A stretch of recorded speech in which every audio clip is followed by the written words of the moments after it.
Hello mga ka-G-Lovers, nagbabalik muli, Giovanni B. So ang gagawin natin ngayon ay itong amplifier na Concert AB5 Auto. Galing na to ng ibang technician, kaya lang hindi na ayos, in-stock ng may-ari. Dahil yan, kita nyo wala na siyang mga selector switch, kaya parang na-diskinner yung may-ari. Tapos sa sobrang ka-stock nito, yan kinalawang na mga ka-G-Lovers. Hindi na mapihit yung mga ibang knob. Yung iba naman okay naman, napipihit pa naman. So ang pinaka-problem nito mga ka-G-Lovers ay no sound siya. Wala siyang sound. So kita nyo, wala siyang sound. So hindi siya tumutunog mga ka-G-Lovers. Pero may mapapansin ka mga ka-G-Lovers na naglalagatik yung relay. So nagsi-switch on yung relay, naglalagatik siya. Pero wala siyang sound. Yan ang aalamin natin mga ka-G-Lovers. Titangin natin yung load kung may iba pa siya dyan na ginalaw. So tingnan natin yan. Magsimula tayo.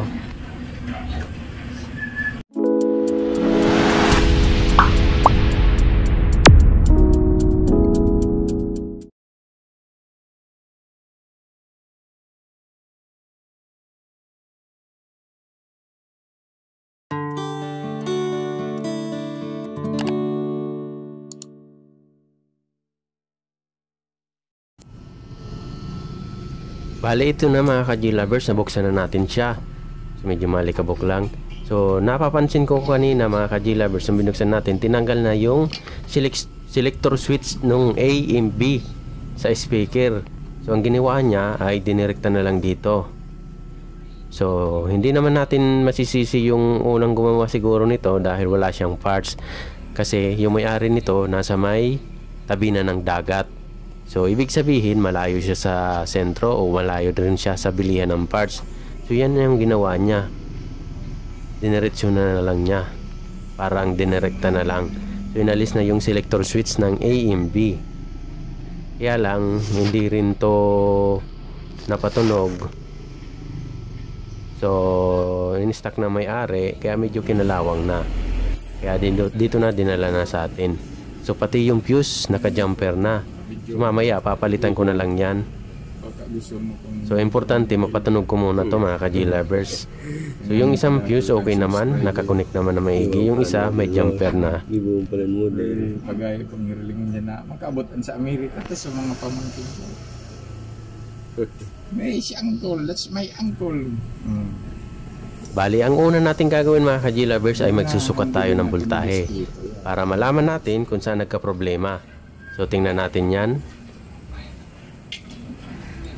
So check ko muna yung voltage nito. Dito tayo magche-check sa may sa may fuse, sa input fuse at sa output fuse. So tingnan natin dito sa output. So wait lang mga ka-G-Lovers. So meron siyang 50 volts. So may napapansin ba kayo mga ka-G-Lovers?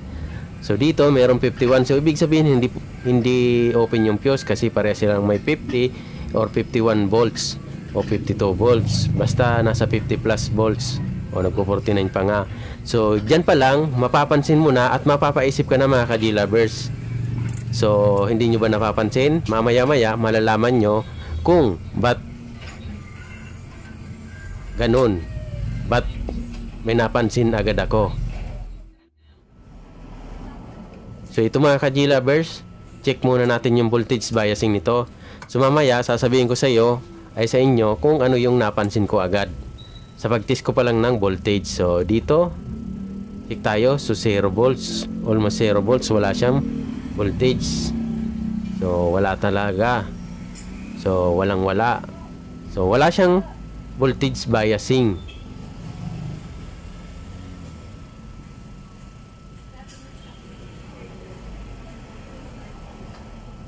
So mamaya sasabihin ko sa inyo mga ka-G-Lovers kung ano yung napansin ko at malalaman nyo kung ano ba yun. Magsusukat tayo mga ka-G-Lovers. Dito muna tayo magsusukat sa may diode. Meron tayong nakukuhang 106 volts. So tapos titis natin dito sa magkabilaan ng kapasitor, negative and positive yan. Dapat meron tayong makuhang tig 53 o 53 o pwede rin 52 plus 52 plus. So mga ganyan. So titingnan natin mga ka-G-Lovers.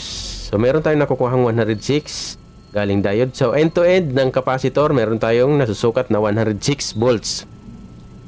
Tapos check natin dito sa isang capacitor 53 volts. Tapos dito naman, wait lang, hindi nakukontak. Check natin na maigi. So 105 na volts na siya. So meron tayong 52.7 volts dito.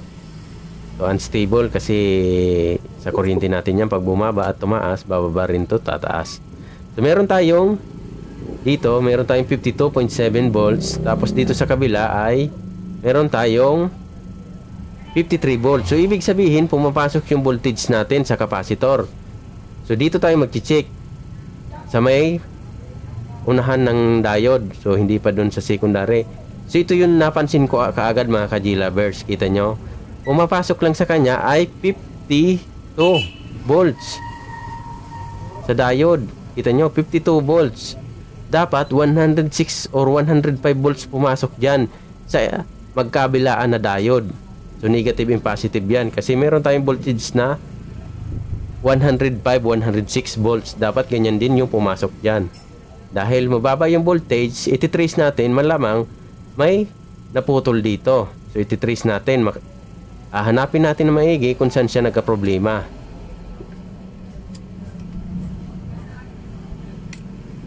So ayan, tinanggal ko na yung ano natin, yung AC source natin. Gagamit tayo ng analog para mas maintindihan nyo. Check ko muna kung mayroon pang tirang voltage. So mayroon pa siyang tirang voltage.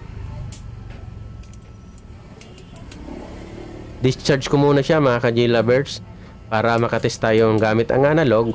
Mag-continuity tayo o mag-X1. Hahanapin natin kung saan naputol.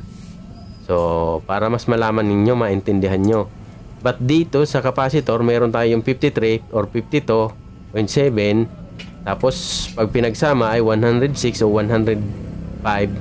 Tapos pagdating dun sa may diode, negative and positive na dumadaloy ay 52 na lang, hindi umabot ng 100 plus. So ibig sabihin may putol siya. So yan ang napansin ko kaagad mga ka-G-Lovers. So suyurin natin to. So hahanapin natin, gagamitan natin ng analog para mas maintindihan nyo, makita nyo kung saan yung putol.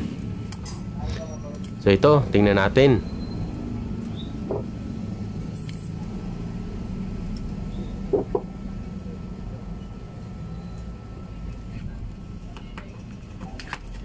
So hinahanap ko lang yung magandang anggulo na mas makita natin yung multi-tester natin at yung tinitest natin. So hanapin na natin. Ito yung sa fuse galing dito. So yuri natin, papunta na yan dito sa capacitor. So ititest natin kung dumaloy ba siya. So okay, dumaloy siya. Papunta siya dito. Tapos papunta na siya dito. So ibig sabihin hindi siya umabot sa capacitor. So itong linya na to ay malamang putol, open, or hindi natin alam kung anong nangyari. Line to mga ka-G-Lovers. Papunta na kasi yan ng fuse. So titingnan natin.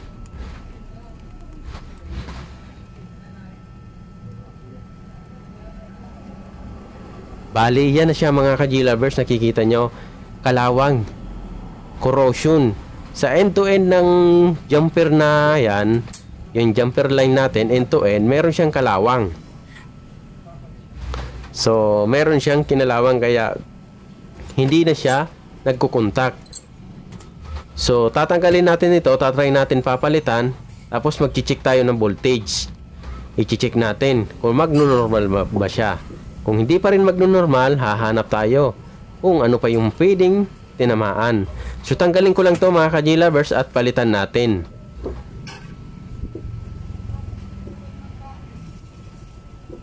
Siya nga pala mga ka-G-Lovers, habang tinatanggal ko to, kung bago kayo sa ating channel, please subscribe and pahit ng notification bell. Kasi napakadami yung ano natin, naka-view na hindi naka-subscribe kaysa sa naka-subscribe. So, pahit na rin ng like button kung nagustuhan nyo.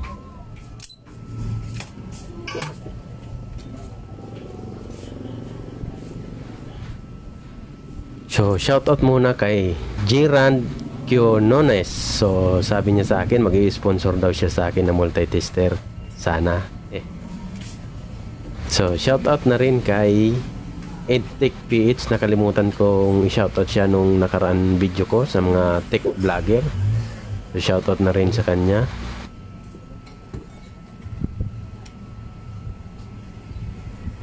So, ito na yung nakita natin na may corrosion na jumper wire o line.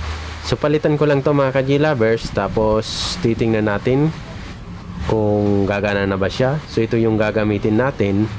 Yung paa ng resistor, puputulin ko na lang. So, dyan ilalagay ko.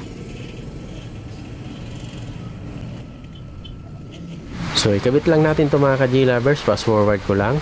Siya nga pala mga ka-G-Lovers, kung bago kayo sa ating channel, please subscribe and pahit ng notification bell para lagi kayong updated sa mga susunod natin na i-upload na video. Pahit na rin ng like button kung nagustuhan nyo yung ating video. So, ikabit lang natin tong jumper wire na may corrosion. Tapos, try natin testingin. Pag wala pa rin, magre-recheck tayo. Hahanap tayo ng ibang problema. So, kabit lang natin to. So, pasensya na kayo kung medyo maingay dito. Medyo maulan kasi ngayon mga ka-G-Lovers. So, resolder lang natin to. I-resolder lang natin.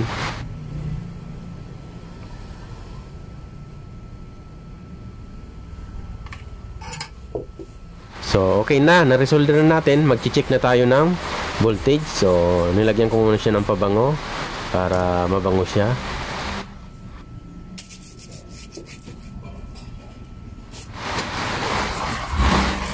So, linis-linis muna tayo pag may time din para ma-impress natin yung may-ari.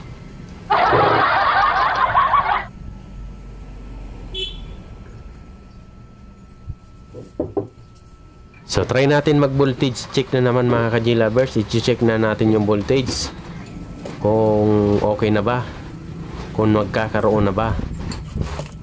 So, inalisan ko muna siya ng konting alikabok para mas magandang tingnan.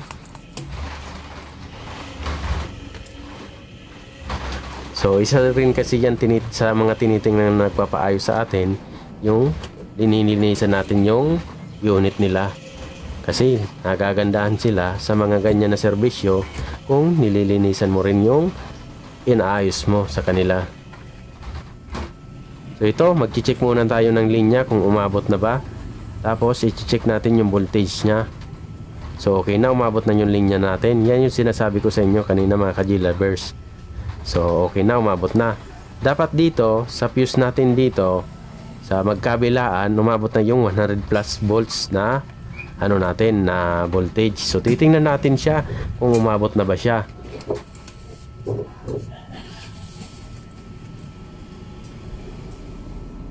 So, okay, ready na yung multi-tester natin. Ready na tayo sa pag-test. Check na natin.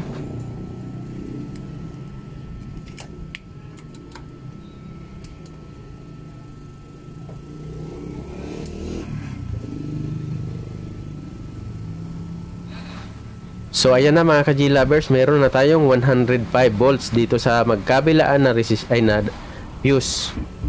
So, meron tayo. So, meron na rin siyang audio left and right.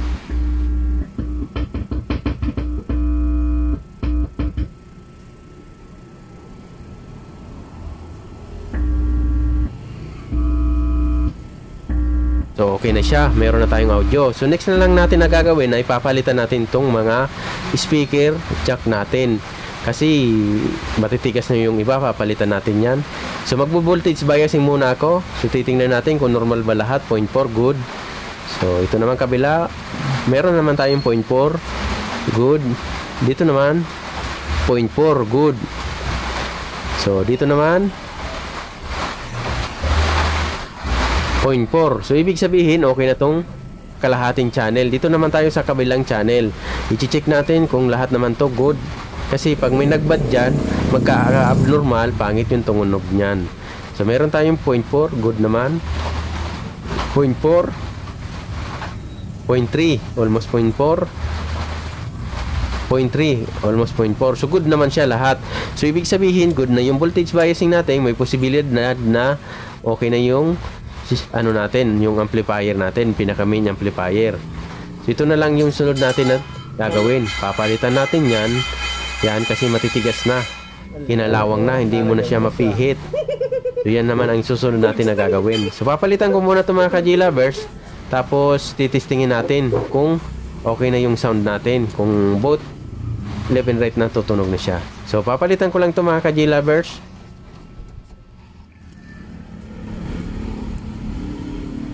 So ito na, tanggal ko na siya mga ka-G-Lovers. Kita nyo kinalawang na dahil sa kaka-stack na may-ari natin. So ito, yung iba ay hindi mo na siya mapihit na makahigpit, hindi na siya naghihigpit. So gagawin natin ay kukuha tayo ng bago. Ito, meron na tayong bagong pampalit. Ipalit lang natin to mga ka-G-Lovers. Tapos magte-testing tayo. So ito, ikabit lang natin to. Tapos resolder na natin. Tapos testingin natin mga ka-G-Lovers.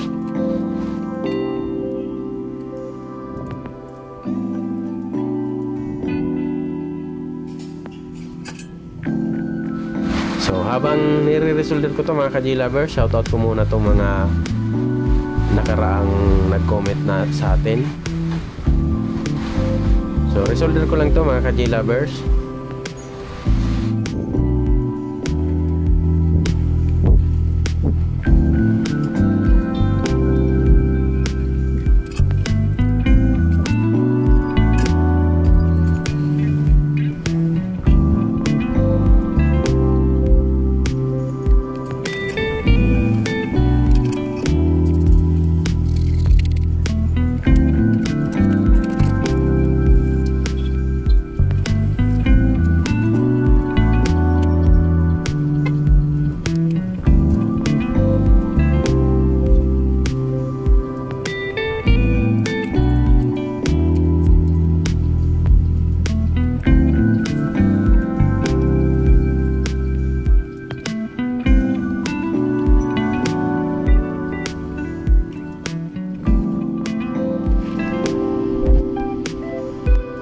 So ito na mga ka-G-Lovers, ready for testing na tayo. So testingin lang natin to.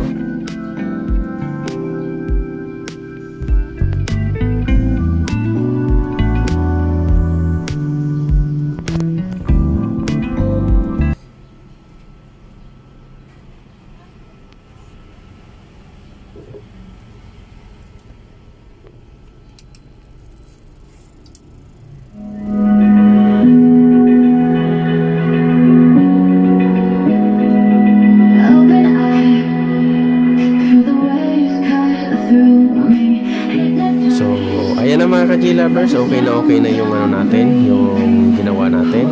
So thank you very much. Sana meron na naman kayong nakuhang simpleng idea sa ganitong trouble. Napakadali pero napakahirap hanapin kung hindi ka marunong mag-test. So thank you very much. God bless you all mga ka-G-Lovers. Maraming salamat.